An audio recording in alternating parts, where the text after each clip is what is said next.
नमस्कार। निःशुल्क ज्योतिष परामर्श केंद्र में आप सबका स्वागत है।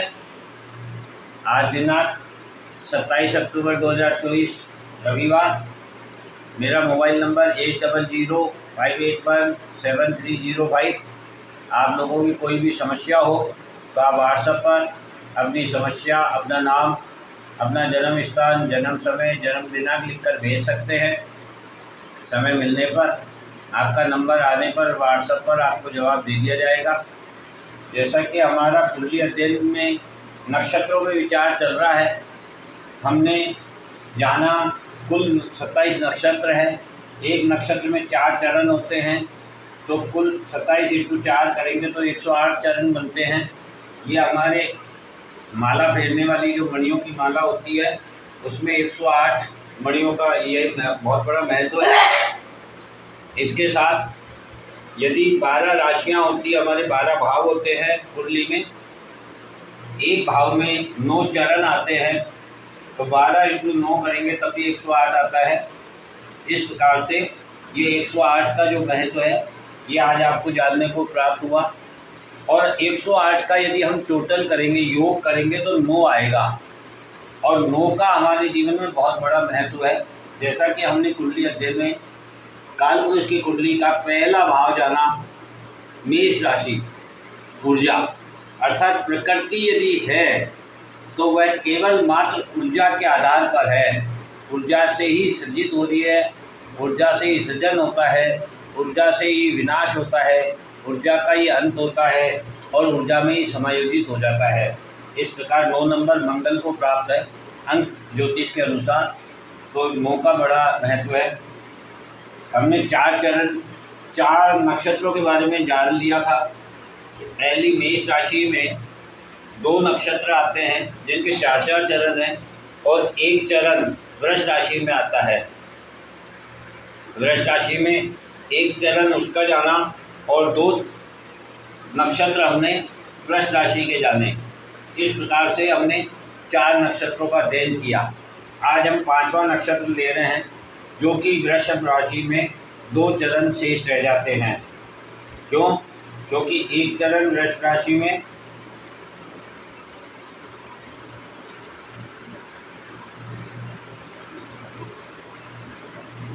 9 और 9 18, 4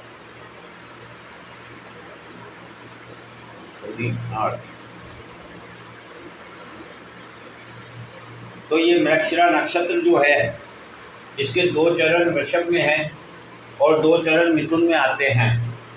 जो वृषभ में आते हैं, वृषभ राशि के देव शुक्रदेव हैं, और शुक्रदेव सुंदरता के प्रतीक हैं। अर्थात मृगशिरा नक्षत्र यदि वृष राशि में आ रहा है आपका, तो आपके अस्तित्व में आपकी सुंदरता होगी, आपके विचारों में सुंदरता होगी। ठीक इसी प्रकार से 2 चरण मिथुन में आते हैं, और यदि मिथुन राशि के जातक के मृगशिरा नक्षत्र है तो वह बुध का प्रतीक है, और बुध बुद्धि का प्रतीक है। इस प्रकार मिथुन राशि वाले बुद्धि से तीव्र होते हैं। अब मृगशिरा को हम जानते हैं। मृगशिरा जैसा कि नाम से ही स्पष्ट है, मृग, मृग यानी हिरण, शिरा यानी सिर, सींग, हिरण के सींग। जैसा कि हमने अक्सर देखा होगा कि हिरण जो है, किसी एक जगह जब घास खा रहा होता है तो वह अपनी नज़र को, अपने कानों को चारों तरफ लगा के रखता है, और वह आने वाली हर आहट को सुनता रहता है और स्वयं को सुरक्षित रखता है। ठीक यही मृगशिरा नक्षत्र वालों के साथ होता है। वह बड़े चौकन्ने होते हैं, वह एक जगह टिकते नहीं हैं, क्योंकि जिस प्रकार हिरण एक जगह से दूसरी जगह अपनी हरी घास को खोजता रहता है, ठीक इसी प्रकार से मृगशिरा नक्षत्र वाले भी नई नई खोज में लगे रहते हैं। मृगशिरा नक्षत्र जो है वह माघ महीने में आता है। माघ भगवान कृष्ण को मानते हैं। इस प्रकार से यह अंधेरे को प्रकट करता है, कालापन को प्रकट करता है, जैसा कि हमारे भगवान कृष्ण हैं, लेकिन साथ में सुंदरता के प्रतीक है। यानी काले कलर में भी जो सुंदरता है उसको दिखाता है। इसी प्रकार से इसका जो मुख्य उद्देश्य होता है वह होता है आकाश में, ब्रह्मांड में और जीवन में नई संभावनाओं को खोजना, नई नई संभावनाओं को ये खोजते हैं। इनके देव चंद्रमा होते हैं। चंद्रमा हमारा मन है। मन के बारे में, चंद्रमा के बारे में हमने बहुत कुछ जाना और मैंने आपको बताया भी था कि हम मन से दूषित होते जा रहे हैं, इसीलिए हमारे सामने समस्याएं हैं। क्योंकि मन जो है वह ब्रह्मांड से अमृत ग्रहण कर योग्य व्यक्तियों में बांटने का कार्य करता है। जैसा कि हम जानते हैं, ब्रह्मांड में सभी ग्रह सूर्य से प्रकाश प्राप्त करते हैं और उसमें चंद्रमा भी है। लेकिन आपने देखा होगा कि चंद्रमा जो सूर्य की ऊर्जा को प्राप्त कर रहा है, प्रकाश को प्राप्त कर रहा है, वह भी हमें शीतलता प्रदान कर रहा है। अर्थात वह उन संभावनाओं को लाता है जो आपको शीतल कर सके, जो सुंदरता प्रदान कर सके, जो मोक्ष और मुक्ति का मार्ग प्रदान कर सके। इस प्रकार से इसके देव चंद्रमा हैं, जो ब्रह्मांड से अमृत को ग्रहण करते हैं और योग्य व्यक्तियों में बांटते हैं। आप अपना मन ऐसा ही बनाइए, आप ब्रह्मांड से, प्रकृति से जो कुछ भी प्राप्त करें वह योग्य व्यक्तियों तक पहुँचाए, उन्हें बांटे, उन्हें वितरित करें, ताकि आपका जीवन सार्थक हो सके। यही जीवन की वास्तविक संरचना है और इसी के लिए हमारे ज्योतिषाचार्यों ने इतनी तपस्या करके हमें ये ब्रह्मांड का ज्ञान उपलब्ध कराया है। इसका दुरुपयोग नहीं करना चाहिए, इसका सदुपयोग लोगों में बांटना, लोगों की सहायता करना है, यह अमृत है। इसी प्रकार से इस वृक्षरा नक्षत्र वालों का जो मेन उद्देश्य है वह है मोक्ष। अब ये मोक्ष कैसे प्राप्त करें, ये इसी खोज में लगे रहते हैं।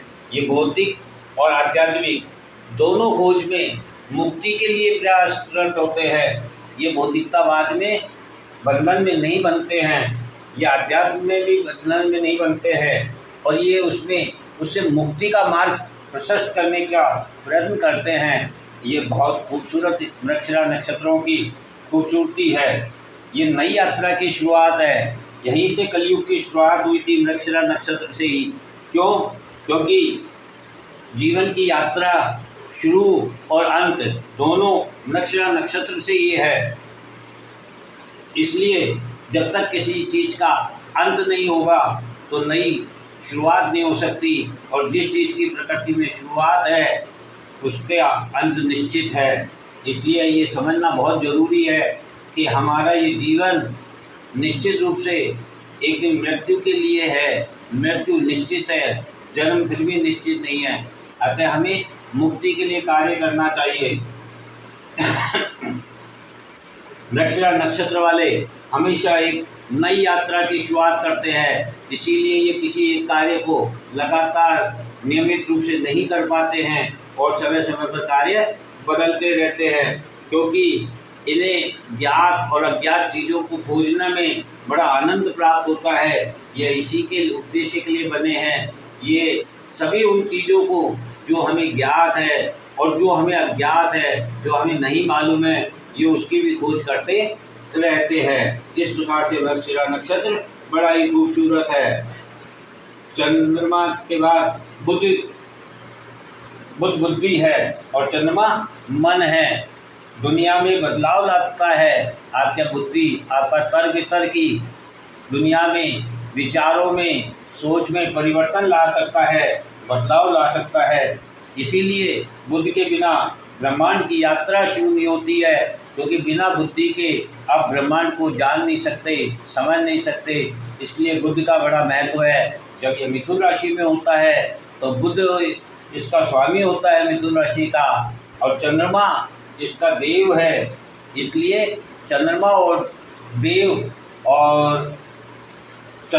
बुध जब दोनों का योग बनता है तो वह ब्रह्मांड की यात्रा शुरू करता है, नई खोज करता है और लोगों में अमृत बांटने का कार्य करता है।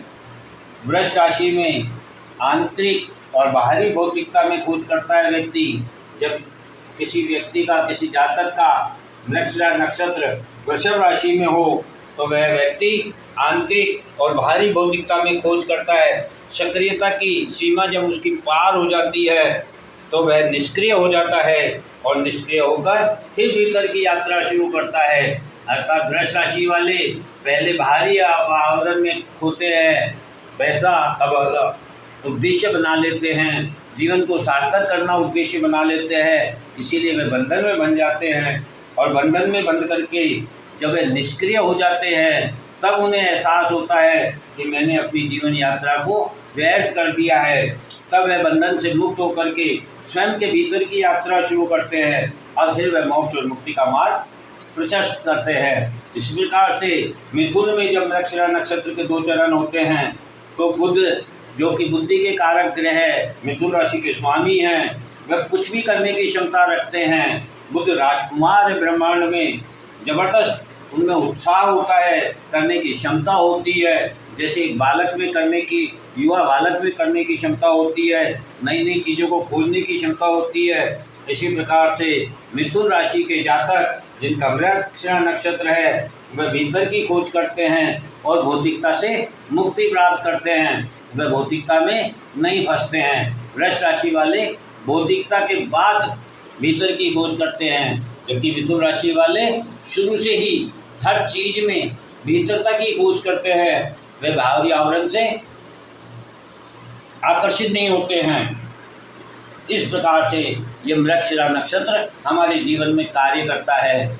इसके बाद छठा जो नक्षत्र है वह आर्द्रा नक्षत्र है, वह भी मिथुन राशि में आता है, क्योंकि 2 चरण मिथुन में जब मृगशिरा के आएंगे तो बाकी के 4 चरण मिथुन में आर्द्रा के आएंगे। इस प्रकार से आर्द्रा नक्षत्र एक मस्तिष्क का रूप है, मस्तिष्क का जैसा आकार है, जो कि एक रत्न स्वरूप है, क्योंकि आज मानव के पास जो मस्तिष्क है वह अमूल्य रत्न है। उसी अमूल्य रत्न के आधार पर वह व्यक्ति ब्रह्मांड की खोज कर सकता है, ब्रह्मांड को जान सकता है, मोक्ष और मुक्ति को प्राप्त कर सकता है, ईश्वर से साक्षात्कार कर सकता है। बाकी किसी भी जीव के पास बुद्धि नहीं होने के कारण, मस्तिष्क नहीं होने के कारण वह मोक्ष और मुक्ति का मार्ग प्रशस्त नहीं कर पाते हैं, जबकि जीव तो इस पृथ्वी पर का सभी हैं। यदि हम किसी भी को देखें तो सभी में जीव प्राप्त है, किंतु मानव के पास मस्तिष्क है जो कि एक रत्न स्वरूप है, और वह सौरमंडल से ऊर्जा लेकर के जिसे चाहिए उसे देते हैं, अर्थात सहायता करते हैं। इस प्रकार से आर्द्रा नक्षत्र का जो रूप है वह आर्द्रा रूप है, वह रुद्र रूप है, और रुद्र शिव के रुद्र हैं जो कि कुछ भी करने की क्षमता रखते हैं। लेकिन रुद्र जो है वह गीलापन महसूस करते हैं, आँख का आंसू होता है, कोमल होते हैं, तरोताज़ा होते हैं, होश के माफिक होते हैं, इसलिए ये बाहर से ठोस और अंदर से नरम होते हैं। यही कारण है कि पहले ये तप करते हैं, वृष राशि वाले पहले भौतिकता में जाते हैं, मिथुन राशि वाले पहले तप करते हैं, फिर तप से इन्हें घमंड होने लगता है, और जब इन्हें घमंड होता है तब फिर इनका पतन होता है, और जब पतन होता है तब फिर ये मोक्ष और मुक्ति का मार्ग प्रशस्त कर पाते हैं। लेकिन आर्द्रा नक्षत्र में, आर्द्रा नक्षत्र के जातक में एक विशेष खूबसूरत बात होती है, उनमें एकाग्रता होती है, वह एक्शन करते हैं, एक्टिव होते हैं और अपनी इच्छाएं रखते हैं। उनकी अपनी एक इच्छा होती है, किंतु उस इच्छा में एक सत्यता होती है। उनकी काम, इच्छा जो भी है उनमें एक सत्यता होती है, वह किसी का बुरा नहीं करते हैं, वह हमेशा उसमें ब्रह्मांड को देखते हैं। इसी प्रकार से उस सत्यता के कारण, लेकिन इच्छा काम वासना के कारण उनका जब पतन होता है तब फिर वह मोक्ष की ओर जाते हैं। इस प्रकार से आर्द्रा नक्षत्र बड़ा ही खूबसूरत नक्षत्र है। जब हम नक्षत्रों के बारे में जानते हैं तो हमें बहुत गहराई से अपने आप को जानने का अवसर प्राप्त होता है, और जब हम स्वयं को जान जाएंगे तो हमें जीवन को जीने का आनंद प्राप्त होगा, वास्तविकता का रूप प्राप्त होगा, और हम मोक्ष और मुक्ति का मार्ग प्रशस्त कर पाएंगे। इस प्रकार से ये 2 नक्षत्र आज हमारे पूर्ण हुए। ये 5 और 6 नंबर के नक्षत्र है। अब 7 और 8 2 नक्षत्रों का हम कल अध्ययन करेंगे। जय हिंद, जय भारत।